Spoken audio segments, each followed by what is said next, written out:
And we're live. Welcome everybody here to the Lakers Lounge. I'm Anthony Irwin, joined on this fine Wednesday evening. It actually is like an evening. It was a nice evening game. Started at like 7 o'clock my time. I was able to go and do all access Lakers from my back patio with the sun still up. Glorious timing. Can the Lakers play all of their games in this time zone is what I'm asking. I'm joined on this fine evening by Harrison Fagan, he of SB Nation, he of the Damian Lillard Hater Club, he of just, the show. He's on here a bunch. He's today on the show, we're going to be talking about the Lakers beating the Grizzlies. We're going to talk about Rui Hachimura's game, the game that he just played. The Lakers beat the Grizzlies without Anthony Davis. We're probably going to have some extra thoughts on the Lakers beating the Milwaukee Bucks because I just like getting Harrison going, talking about Damian Lillard. If I had not been at my parents' house last night and had a mic, I would have jumped on again. But I wasn't gonna do that to the feed. I care too much about your listeners. I wasn't gonna have them listen to blown out MacBook audio. I think maybe I could have made a cameo. So I apologize for that.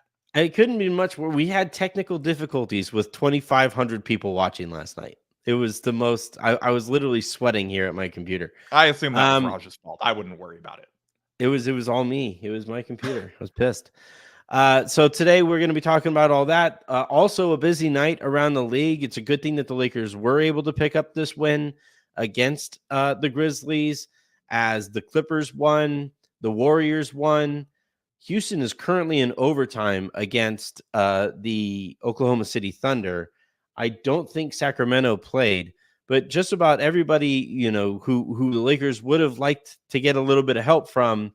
I guess the Nuggets are currently beating or currently playing the Phoenix Suns. It's really early in that game, and the Nuggets are playing without Jamal Murray. So that is another one that we can kind of keep an eye on while we're talking here. But, you can't lose these games, whether you don't have Anthony Davis, whether you don't have LeBron.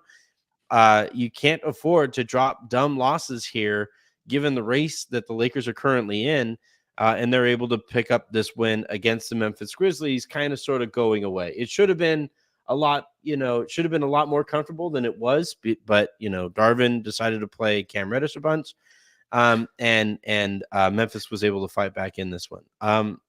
I want to start here though, Harrison. I can't get myself to care about this game against the Grizzlies. Like, I will have notes on it over the course of it. Yeah. As I say how important it was, I can't get myself. Well, I mean, you did say this is the kind of game the Lakers can't drop, and I would correct you. The Lakers are very much capable of dropping this kind of game, and they have showed us this year that they are capable of dropping this kind of game. There was a brief moment tonight where it looked like they might drop this game as Faith LaRavia was going off for what had to be a career high in scoring. Yeah. There's just no way that he scored more than that in an NBA game. I don't even know what he had at the end of the He's a career 25% 3-point shooter tonight, Harrison. Anthony, he raised his 3-point percentage by like at least 3 percentage points tonight for his career. He went 7 of 9 from 3-point range tonight. I was doing the show with Raj and with Shub and with Rome, and Rome pointed out that LaRavia looks a lot like Jovan, and I couldn't not see it from that point forward. It's like Jovan's more medically durable twin brother, Yeah. It was insane to once it got pointed out, I was like, oh my God. And then so from then on, every time LaRavia made a shot, is it whether it's LaRavia or LaRavia? It's LaRavia. All right, LaRavia. I listened to enough of our friend Keith Parrish of Fast Break Breakfast and Grits and Grinds to know how Jake LaRavia is pronounced. Or he's been pronouncing it wrong for years. Well, he hasn't been on their team for years. He was on the Jazz, and I'm pretty sure the Jazz people called him LaRavia. So I don't know. Yeah, I don't.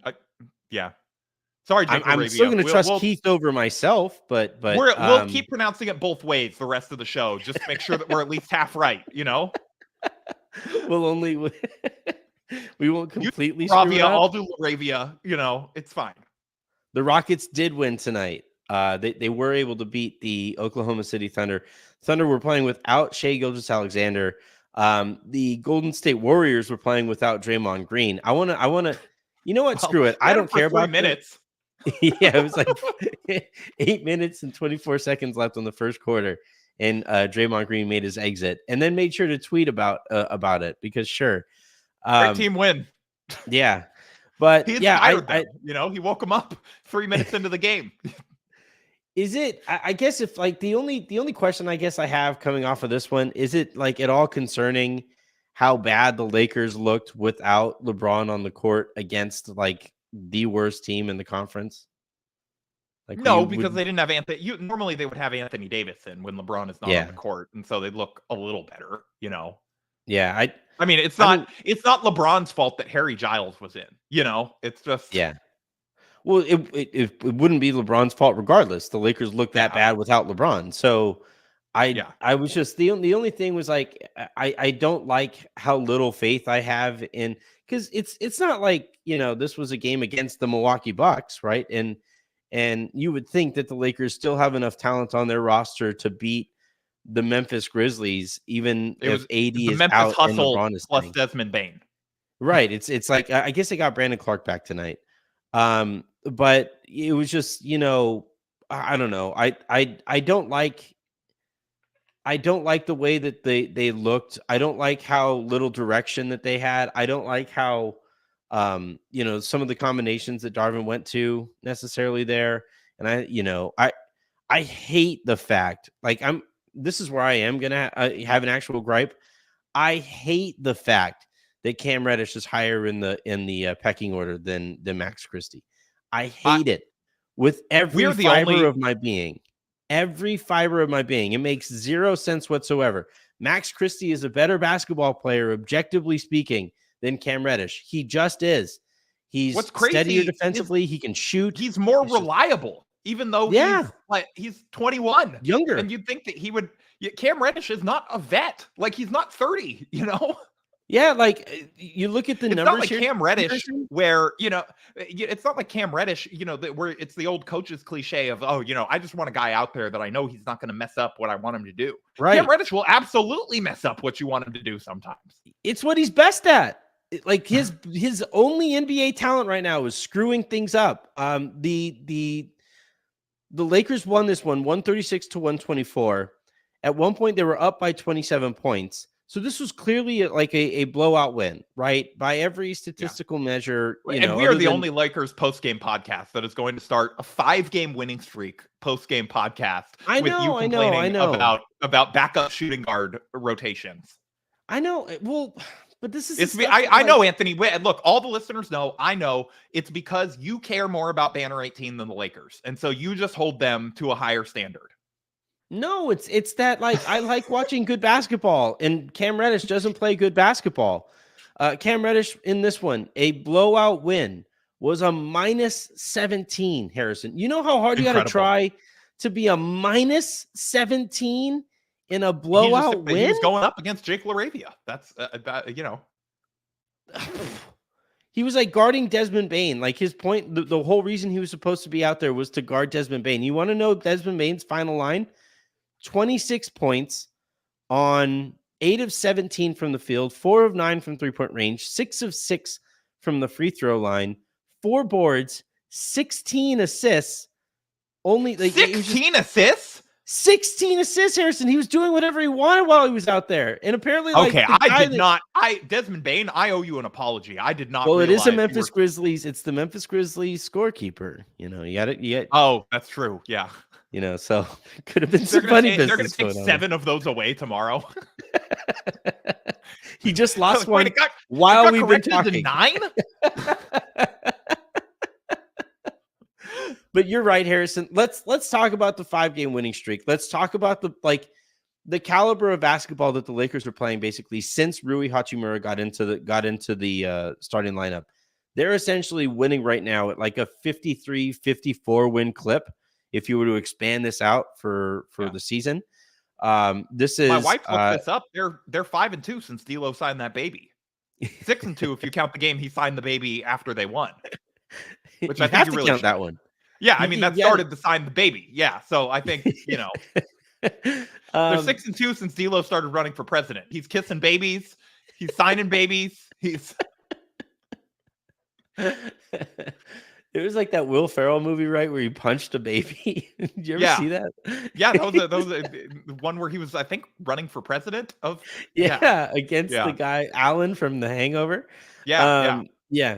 But anyway, you know what? This is why I'm glad that you're on the show, Harrison, because they have won 5 straight. They are higher above 500 now than they have been for the entirety of Austin Reeves's Lakers career. I was going to say, it's got to be, right? Like, it's the high. No, it is literally the highest above 500 that he has ever been as a Laker.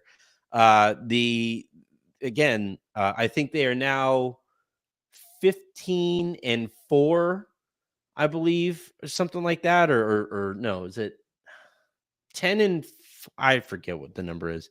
I had it off to the side and I left it in my phone.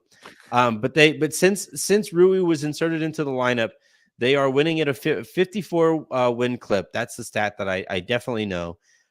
They are a completely different team. I am going to write for Lakers Daily about kind of the locker room, the vibe in the locker room. And I'm happy that I'll be able to report some good stuff about the Lakers in that one. Like, I'm really excited that I'll actually have like a feel good piece for them. My editor was like, is this another like mean one? Like, is this going to be? Yeah. This is but no, like the feeling in the locker room is completely different now. You look at the game that Rui Hachimura had tonight, right? If he plays against the Memphis Grizzlies, he's going off. Like, he sees that team, he sees that uniform. Well, and so to the point, Mike Trudell in his walk-off interview, and I know you have not I have not seen this yet, so feel free to take a big sip of wine while I tell you about it. Mike asked him, he's like, so you like this city? And Rui's like, to be honest with you, not really. And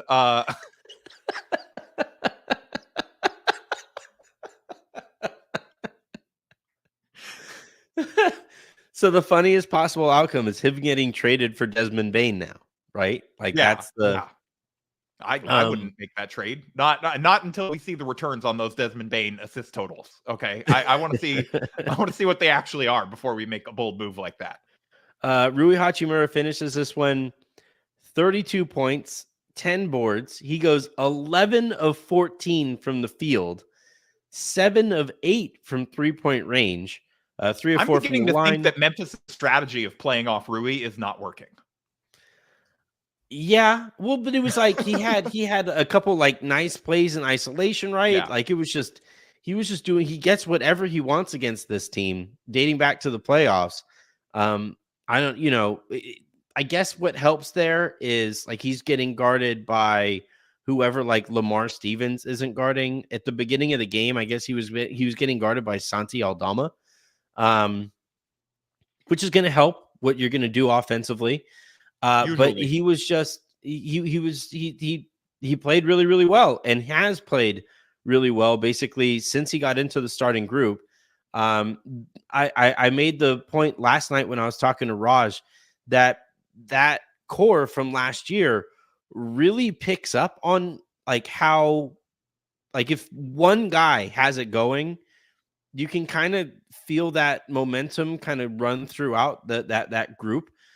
When enough of them are on the court together. And, tonight, the guys were looking for Rui, just like when D'Lo has it going, they know to try to find, get the ball to D'Lo. When Austin has it going, right, they know to try to find Austin. And obviously LeBron and AD are LeBron and AD. Those 5 guys just AD has it going, well. They go away from him for 2 quarters. It's just... AD has it going, and they just give him a high five and say, "We'll see you." They're like, "All right, good job, buddy. All right, we'll save that for the 4th, maybe once you're cold. We'll see if you can get it back going." And what's funny is like AD's like, okay, you're like listing all the players on the team. You're like, Spencer Dinwiddie hits a shot, they go right back to him. Taurean Prince, they run him off some more screens. They just want to see if they can get him going. Colin Castleton gets looks consistently. AD hits 3 in a row, and they're like, all right, that's enough. Okay, just chill. All right. Stop showing off. Freaking show off over there. Yeah. Yeah. Okay, we get it. You're tall and skilled. All right. D'Lo, you get this next one. Yeah, sure. You're beating Jaren Jackson Jr. We saw him in the Olympics, man. You're not really accomplishing anything there. Ooh, big deal. Okay, AD.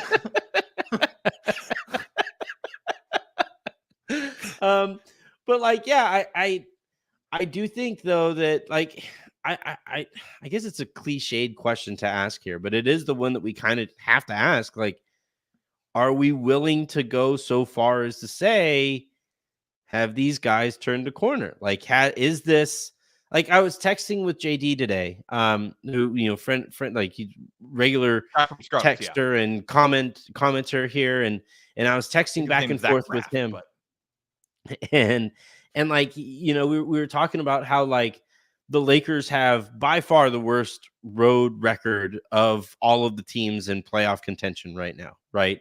And I told him, I was like, to a certain extent, you have to throw a lot of those stats out because the season almost resets once Darvin starts playing their 5 most talented players together, right? And that's kind of where you have the larger sample size that would indicate this team is a mediocre team. It's a 500 team. But this smaller sample size combined with last year's run that we saw from these guys last year, you can't ignore it, right? We saw these guys play really well last year together. And then much like they go away from AD, they went away from these guys at the beginning of the year.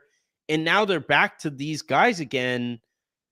I think this is a legitimately good team now. I think this might be actually like a team that is capable of climbing up through the ranks, so long as they get enough help around the league. Do you think, are you willing to go so far as I am in saying that these guys have maybe turned a corner here?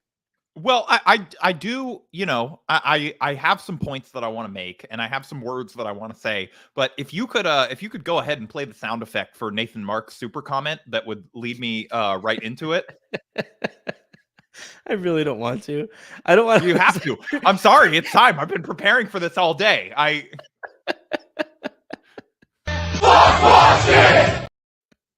All right, so Nathan Mark, thank you for your contribution, by the way, says, extend Ham. And I am here to say a sequence of words that have never been uttered, in this order in the history of the show, other than extend Ham, which also has never been said. But yeah. I'm going to say, I think we got to give Darvin some credit. Oh, look at that. That's too bad. Harrison had to leave. He just happened to peace out. It's we're just saying that wait, you're back. We got you back. That would have been very funny if you had actually cut my mic and just sorry, Harrison. What was the point that you were making? So I think I think it's time to show Darvin some love. Oh my, what the hell is going on? I don't know. So weirdest thing. I don't. This is unbelievable. If you're going to kick me out, I'm just going to leave. I'm going to leave for real, and you could do a solo show for the rest of the fucking night if you're not going to let me talk. Okay? I'm done. I swear. I don't believe you. I'm going to start again, and you're going to do it. So you can risk it. You can see what happens. Yeah. So I think that it's time to give. I'm kidding. Okay. I'm done. I'm 100% to hang up the thing. Tears in my eyes. Okay, 5 games in a row. Right. What was triggered? What has triggered this strong stretch of play? You could say it's D'Lo getting his confidence back, signing babies, all this stuff. But what is it really? It's Darvin Ham started playing the Lakers' 5 best players together. And, who made that decision? Darvin Ham. Okay. He got there. And why does the league have no tape on this lineup, this killer lineup that the Lakers are running out there now that the games matter? It's because Darvin Ham was hiding it all year. Secret weapon. Okay. He was keeping it. He was keeping it under wraps. He was keeping the other teams from getting tape on it and sort of getting them ready. He knew this lineup could succeed together. And then, how do you get, if you run it back mostly with the whole team, how do you get that team to sort of get even better, especially if you don't get your number one, player, Gabe Vincent, in the lineup? To improve the team, you unite them in hatred of a common enemy. and that enemy is you. That's like he knew he needed to light that fire. Yeah, I mean, we've all like at some point, had a boss that that unites everyone in their hatred of them. And I think Darvin was pulling that trick out of the tool bag right now, where he's just like, I'm going to unite these guys in how much they don't like me. They're going to, as soon as I put them together, they're going to be playing to prove me wrong. And I think that there's a new Zen master in town. I think Darvin is correctly pushing the right sort of buttons mentally with this team to get them going. D'Lo was giving him credit last night. Do you know how good of a coaching job you have to do from the locker room trying to get you fired to D'Angelo Russell playing you or praising you after a game? That was wild. I did see that. I was like, oh man, they really have. They've finally figured this out. All right, there's a lot to get to there. You can criticize him for playing terrible lineups all year, but then you have to credit him for finally getting to the very obvious, probably right ones. But still, all right, he got there. We do have some. We do have some. I guess I'll use this as pushback to your. Yeah, I think you got some super comments that are going to push back on me. So I'm gonna go ahead and play this. I think every other wrong one. Sorry, they're coming in hot. They're coming in hot. I think every other one is pushing back on what I said before I said it. But Brandon Omeng writes, Christie needs all of Cam's minutes. He gives us nothing offensively. Wouldn't mind if when Gabe comes back to take Cam's 10 to 15 minutes. I'm over Cam. That kind of is a bit of a flaw in your reasoning here, right? That if he was finally committing to the guys that he that he rolled with last year, Max would probably get the nod before Cam. Well, no, to be fair, he didn't roll with Max last year either. So I think he's just being consistent. Yeah. The Cam Max is the Dennis replacement, and is the Dennis replacement in that he is also a former Atlanta Hawk. Yeah. All right. We were trying to figure that out. Similarity. I don't think Darvin was there with Cam though in Atlanta. I don't think so either. Yeah. He coached against Cam in that Eastern Conference Finals when he was with Milwaukee and Atlanta miraculously made it to the Eastern Conference Finals. Yeah. And he still thinks that good Cam NBA stretch of his career. It was legitimately the only good basketball that Cam has played for the entirety of his NBA career. I legitimately it's reached the point where I find it hard to keep on bringing it up because it just annoys me so much while the Lakers are playing such good basketball. I don't think Gabe, if he comes back, is Harrison, can you help me with this? Because no, you're the insider. I think that you. No, it's not a matter of the information itself, but the math on it. Where are Gabe's minutes going to come from? Are they actually going to come from Cam? Because and you're going to have a 4 guard rotation that plays heavy-ish minutes. Are you going to have 3 guard lineups out there with a guy who hasn't played all but 5 games this season? He's going to play at most probably maybe if he comes back and we'll see, they're saying that he might rejoin the team on this road trip. And I guess TNT said the other night that Darvin told TNT that apparently Gabe is now playing 5-on-5. That is not information that anybody else has been privy to, to this point. So that kind of surprised me. Huh? Secret weapon. I guess so. Darvin's also been hiding him. Who was he playing the 5-on-5 against? Because it seemed to surprise the Lakers players. They were like, he's doing what? What? I mean, they did they specify it was 5-on-5 basketball? He's could be Overwatch. Pickleball. I don't know. Yeah, Destiny.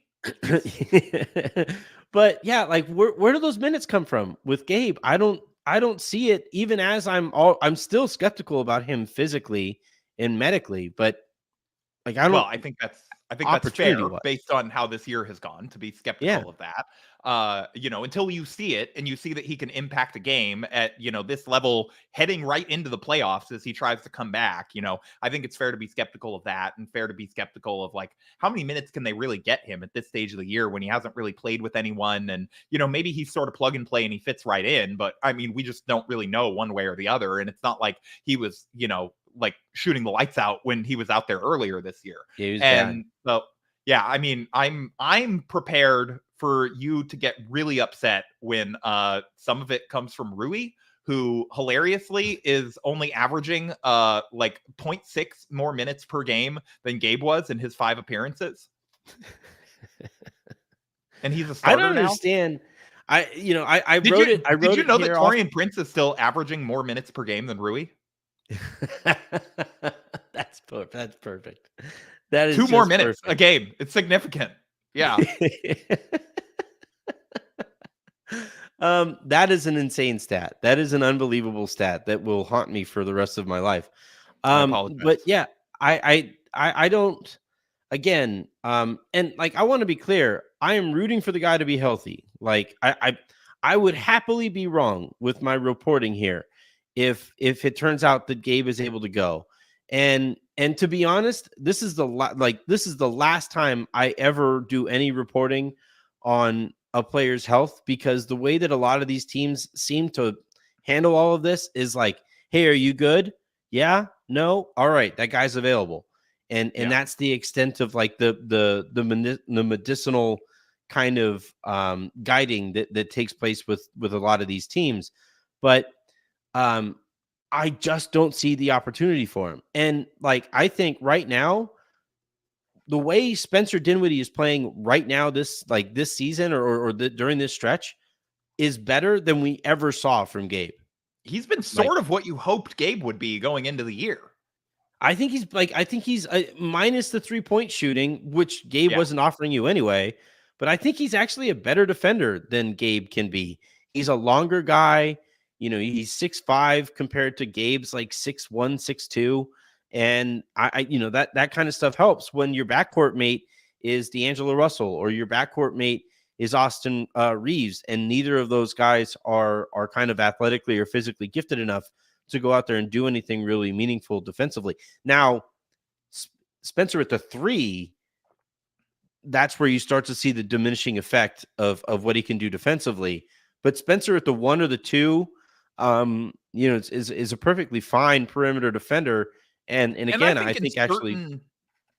think in certain small lineups, Spencer at the 3 works fine. Like if you're playing against another team that is also playing a 3-guard lineup or going really small, I think it works fine. Because he's skilled enough to justify it. Like Taurean just isn't skilled enough to justify it, Yeah, that's a good point. He does actually pierce the defense, right? The problem that the Lakers were having when they were going Austin, D'Lo, and Taurean is that you don't have anybody who can actually pierce the defense without a screen on your perimeter. And Spencer can definitely do that. It's been a nice addition to the lineup. That lineup closed that whole overtime basically last night. They were good.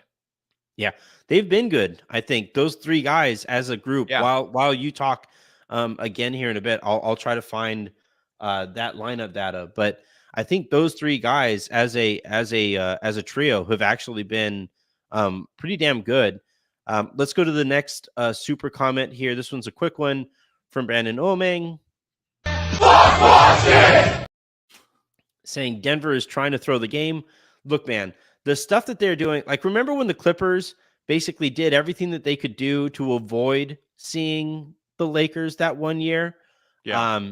And like now I think Denver's doing everything that they can possibly do to see the Lakers. Like they really, really, really want the noise. Or want the smoke from as the children say. Let's go to the next one here. They have the Lakers daddy, That's that's true. It's true. It was not a shot at the Lakers. They tried to say like the Lakers daddy shirt. Mike Malone just wanted to raise them right and give them, like a father figure. He was not the stepfather. He's the father that stepped up. It wasn't an insult. Justin Tyndall writes, Would be great if a beat reporter asked Ham why he started Prince over Rui. It's just so annoying. Ham cares more about showcasing players he coached in Atlanta as an assistant. Schroeder, Prince, and Reddish. All right. So heading into, like, once I saw the roster, I was initially pro Rui starting because I was just like, if continuity is the point, start your best guys too. You know, like play your best players. That just seems to make the most sense. Over the course of the offseason, I will admit, Aaron kind of talked me into Prince makes some sense because he has a little bit more foot speed than Rui does. Maybe he gives you more on defense on the perimeter, which wound up not being true. Huh? Yeah, I was gonna say I don't know that he does. Yeah. Beyond that, though, I don't see an explanation for it, and I for damn sure don't see why it took so long. Right? Like, even as you joked earlier about, unless you were not joking, I was not. Darvin Coach of the Year. I'm calling him Darvin Ham. But I don't see how it would take so long as you're just kind of trudging along, you know, fighting to remain mediocre. I don't see how you would stick with that for so long. And you know what? Look, all that I guess matters is that he eventually arrived at it. I do know that there is still some people kind of looking at him sideways, like, you see what we can do. But regardless, like, to answer the actual question, that would be why it was that way. I don't think you are going to get a beat reporter asking about stuff from a few months ago, as the Lakers are kind of marching towards the playoffs. I was going to say, to be fair to the beat guys, I feel like that was probably asked about at some point. I don't watch as many of the availabilities as I used to. I feel like somebody asked about that at some point. The beat guys, I actually think the beat guys have done a fantastic job this year. Like, I used to have issues with the beat before when Byron was the coach, and it was clear that they did not want to piss him off under any circumstances whatsoever. But there have been some pretty direct questioning here of Ham over the course of the year. You know, Jovan and Dave and Dan and the rest of that crew has been really effing good all year. I think, and you know, I'm just trying to work off of them. I already used that one. I think that's it. Oh no, we have more. Lakers Sean has one, which means I get to. Oh, this one pushes back against you again, Harrison. So this one I particularly like. Ham subs out LeBron, Rui, and Hayes for Giles, Cam, and Taurean Prince. My 14-year-old responds with, "What are we doing?" The 10-point lead drops to, it never dropped to 1. It was a 27-point lead that dropped down to like 7, I think, is the closest that Memphis was ever able to get. It felt like 1, to be fair. 7 looks like a 1. But yeah, I don't know, man. Like, that's the part of this that, you know, even as Harrison jokes about giving Ham credit, I'm still going to keep on saying that you're joking, because I refuse to admit that, like, this guy is, I just don't think he's any good. Like, I just don't think he's a very good basketball coach. In defense of my client, wait, am I allowed to insult the paying subscribers? Yeah. No, I was joking. You're supposed to say no. You're supposed to defend them so they feel ingratiated to you. Come on. No. You know, how dare you? All right. Sorry, Sean. Your 14-year-old doesn't know ball. I think. No, I mean, to be as fair as possible to my client. I mean, to Darvin Ham. I think. Ben Rosales, you're on the show. Yeah. To be as fair as possible to Darvin. I mean, missing AD, they have a lot of other injuries. I'm not sure. I mean, they kind of had to at least try Giles tonight, and whatever lineups without LeBron on the floor were probably going to look bad, especially when you're playing, you know, your best 5 players together to start. I didn't have a problem with him trying Giles. I think Castleton is a better player than Giles. You know, I just like, to be honest, I did not realize that Castleton had been cleared to play. When he came in, I was like, wait a second, didn't he just have wrist surgery? But I guess he's good to go. He definitely had a broken wrist and maybe got wrist surgery, but like Giles, the first thing Giles did, or one of the first things Giles did when he got into the game, is shoot a 3-pointer, and I was like, out. Get him out. Like, this guy, Jackson Hayes that's took a Derek Fisher Memorial foot on the line 3 tonight. I know it was at the buzzer, but I was like, come on, man. Yeah. But yeah, it's not, my problem wasn't so much with playing Giles. Like, you're gonna have to play a backup center at some point. That isn't the issue that I had. It was playing Cam and Torian together while LeBron and Rui were on the bench, right? Like, you have to stagger LeBron and Rui there tonight, right? Yeah. And like, my problem isn't with playing, Cam Reddish at all, to a certain extent. It's the, what did he get? He got 10 minutes tonight when he clearly was just terrible. And when you look at, like, what did Max Christie play? 7 minutes? Pretty short. Well, but Max only got 7. Yeah. And Max is just a better player. I think it's pretty clear that Darvin just is not that big of a fan of Max. I know, but like, look, we're here judging the coach or whatever. Yeah. I just, like, he's wrong on that one. Like, if I was to talk to Darvin, I would say, like, you're wrong in your analysis of those two guys. I just think Max is a better player than Cam Reddish. I like I said, I don't have the problem with playing and Giles only played 5 minutes. Like, I think he literally took that 3 and immediately saw the bench. Jackson Hayes tonight played 31 minutes. A great game tonight, by the way, for Jackson Hayes. Like, in a big spot, in a like underratedly big spot. The Lakers couldn't afford to lose this game, given what is going on elsewhere in the league. You couldn't afford, like, a Jackson Hayes foul trouble. Like, couldn't you have seen that happening? That's exactly tonight? What I was going to say was, if you would have told me in November that Jackson Hayes was going to play 31 minutes and it wasn't going to end because he fouled out, I would have been astounded. He was super active tonight. Did pick up 5 fouls. Like, he still got his money worth out there. Yeah. But like actually, like, this is kind of going to be like the Jackson Hayes game, I think. Look at his numbers. Like, his numbers in this one are pretty good. 14 for points, him, only 1 foul, like, just about every 6 minutes. Like, that might be a career best. This might be the best game that Jackson Hayes has ever played. Like, it's quite possible, considering his entire life. He never played with circumstances in New Orleans. So yeah, right. The really good game there. So, like, the playing Giles, like, I understand where you give it a go, and then it wasn't working. So the Lakers basically went with either LeBron or Rui at the 5 from that point forward. Yeah. And that is the stuff that I'm relatively okay with. It's, it's having Cam and Torian out there at the same time, even if you're up by 27 points. I just, those two guys, one is a nothing on defense and one's a nothing on offense, and neither of them were. And with their powers combined, they're also not good together. Right. Laker Sean, I apologize for saying that your 14-year-old does not know ball. I was joking. I think there's Laker Sean. I'm here to say your son does know ball. I'm here to say that he does know ball. Displaying promising ball aptitude. Okay. Yeah. You just keep on them. We have another one.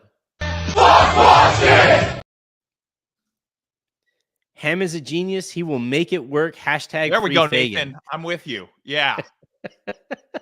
Gotta let me cook sometimes. Nathan Mark follows that up with this one. Darv him ham.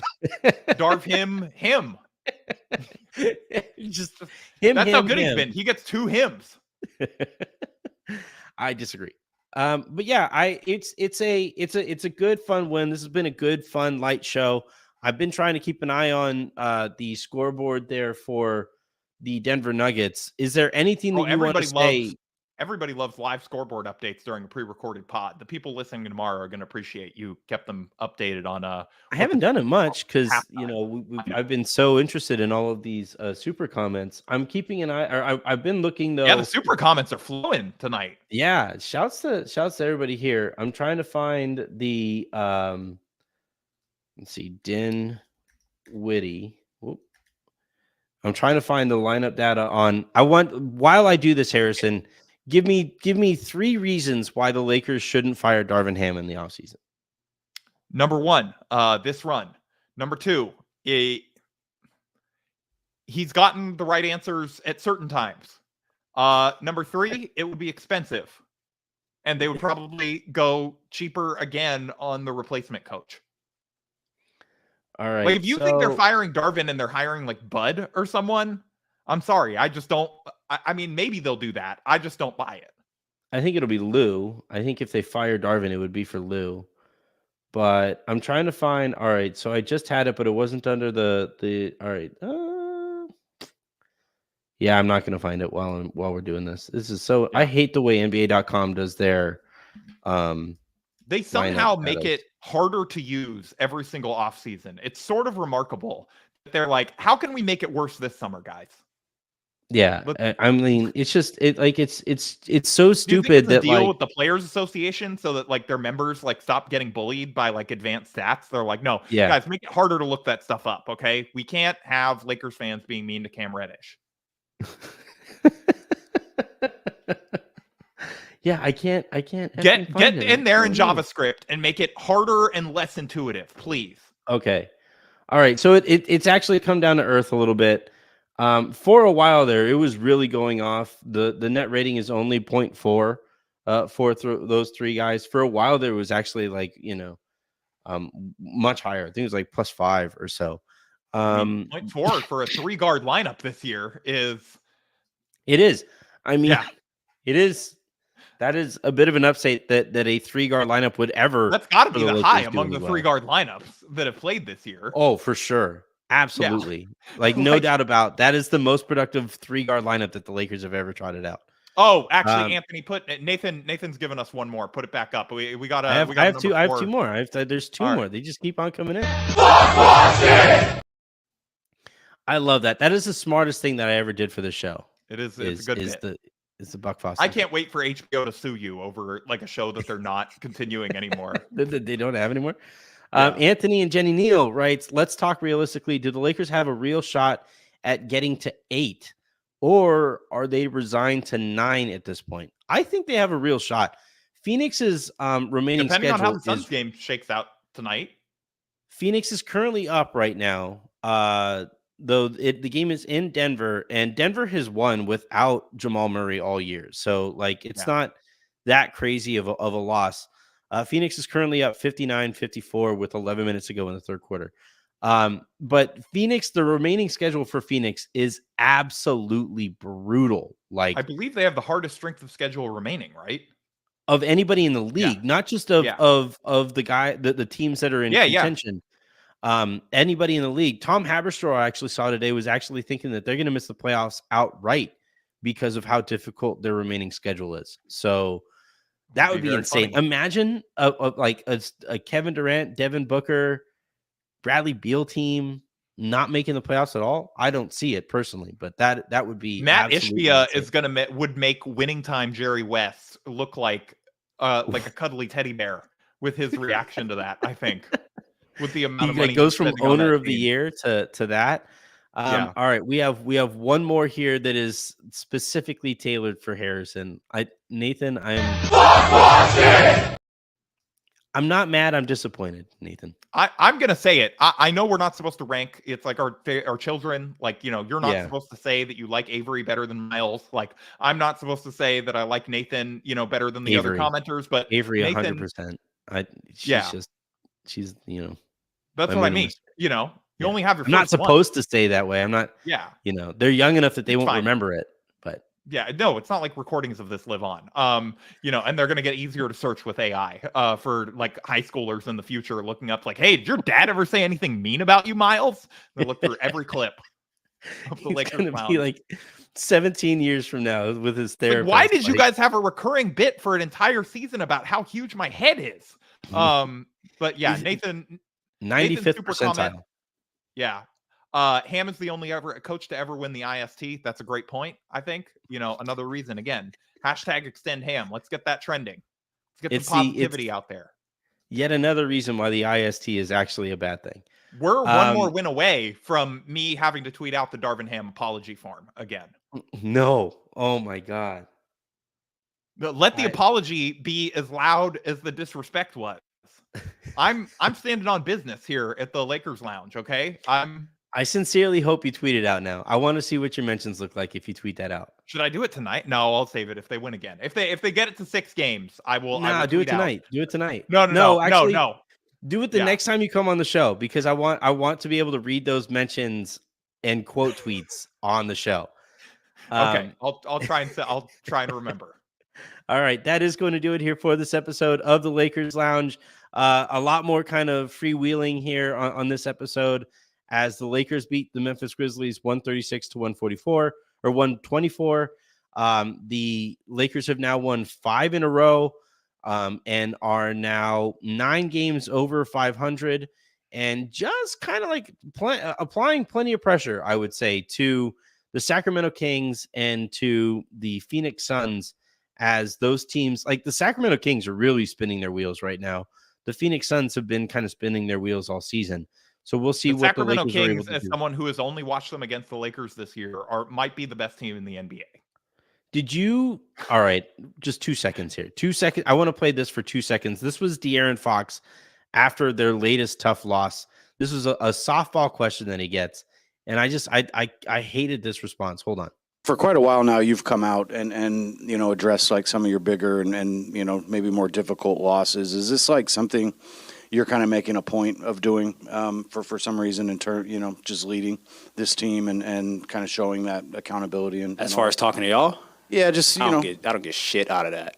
Okay. I don't get nothing out of that. They ask me, I do it. But for the team, so it really doesn't mean anything in terms They don't give a fuck if I come up here and talk. I tell you that. But nah, I mean,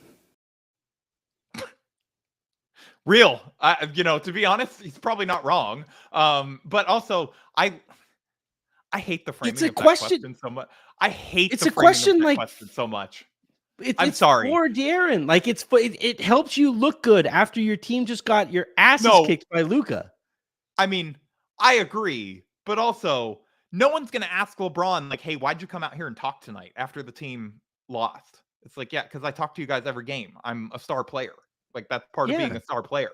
But he's trying to say like, is this a college team where you don't have to talk to the media because you got beat too bad. It's definitely patronizing Harrison, but like he's trying to do him a favor. It's legitimately it's the softball of all softballs. Like all De'Aaron has to say there is like, yeah, man, like I do consider myself a leader of this team. Blah blah blah. Like, not to encourage Kings fans to go look up other things we may have said this year that maybe did not age like the best. But I'm not going to say anything else about the Kings and give them like more opportunities this year. All right, that is going to do it though. On that note, that is going to do it for this episode of the Lakers Lounge, as Phoenix is now kind of pulling away from the Denver Nuggets. Jokic is pissed. He's probably going to pick up a tee. No, he's walking away. That is going to do it though. Thank you very much to Harrison for tuning in. Thank you everybody for the super comments. That was a crazy assortment of them tonight. Really appreciate that. Thank you everybody for listening the way that you guys have. Make sure you hit that subscribe button, whether you're watching on YouTube. If you're watching on Twitter, head on over to youtube.com/@Lakers Lounge and hit the subscribe button there. If you are listening in podcast form, subscribe where you do there. Tell your friends about the show. If you have friends that you think are subscribed, tell them to start listening again, because the playoffs are coming and this is the best show out there. This is the only show that you are going to get somebody standing for Darvin Ham. This is it. No, I sincerely doubt that. But I will say, hey, if you take care of an older relative or like your parents or grandparents or whatever, just take their phone, subscribe to the show on YouTube, whatever play. You have to do. That's kind of important. Hit play. Take your significant other's phone and just hit, play and just leave it on repeat. You don't have to watch. That's fine. Just go plug in the phone on autoplay. Yeah, exactly. Mm-hmm. Yeah, plug in the phone. Help us commit fraud is what we're asking you to do. There's nothing wrong with a little bit of fraud. Just ask the Devin Booker led Phoenix Suns. Like it's just a little fraud. I thought you were going to make a joke about a different NBA player, but probably better to not go that direction.